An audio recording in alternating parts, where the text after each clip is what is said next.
est ouvert à tous les enfants des écoles des pays ayant la langue française en partage. Ils ont été invités en début d'année à écrire une histoire en français sur un thème donné.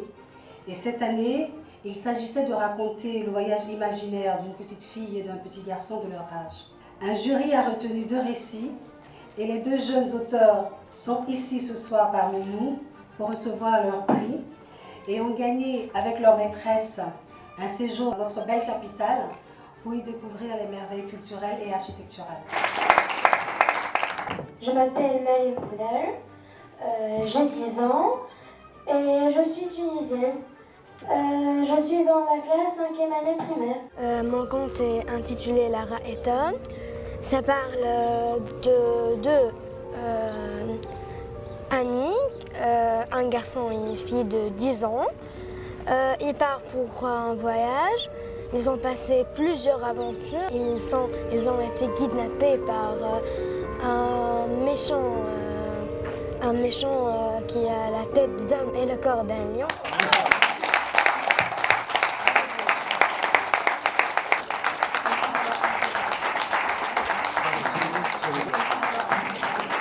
Je m'appelle George Michael Hayek. Je suis en EB5. J'ai 11 ans et j'habite au Liban. Moi, je l'ai raconté en 3 mondes. Le premier monde est glacé, rempli de cristaux et enneigé.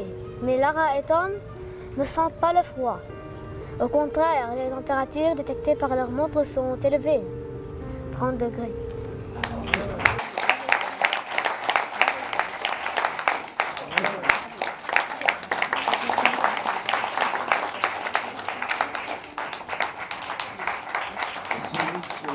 La francophonie, c'est quelque chose qui nous reste en commun, lorsque bien d'autres choses, hélas, risquent de nous séparer. Voilà un autre témoignage de ce qui réunit la France et le Liban, toutes ces valeurs de la francophonie qui réunit non pas uniquement le Liban et la France, mais aussi tous les pays francophones. Je voudrais particulièrement remercier les 2 jeunes. En général, chaque fois, les jeunes nous donnent beaucoup de bonheur quand ils s'investissent dans la langue. Je voudrais, Madame la Présidente, en tout cas, vous remercier pour cette initiative. La secrétaire générale de la francophonie, Madame Michael Jean, vous envoie ses chaleureuses félicitations et vous encourage en tout cas à aller dans ce sens. La francophonie, elle est plurielle, n'est-ce pas? Les actions sont plurielles, donc ce que vous faites est une très bonne chose. Je voudrais particulièrement en tout cas saluer les parents, parce que pour nous, c'est les parents, n'est-ce pas, qui doivent beaucoup aider à la promotion donc, de la culture, de la langue. Nous avons les Jeux de la francophonie qui intègrent donc une épreuve pour les 80 pays, la nouvelle, n'est-ce pas? Donc nous avons les Jeux en 2017 à Abidjan.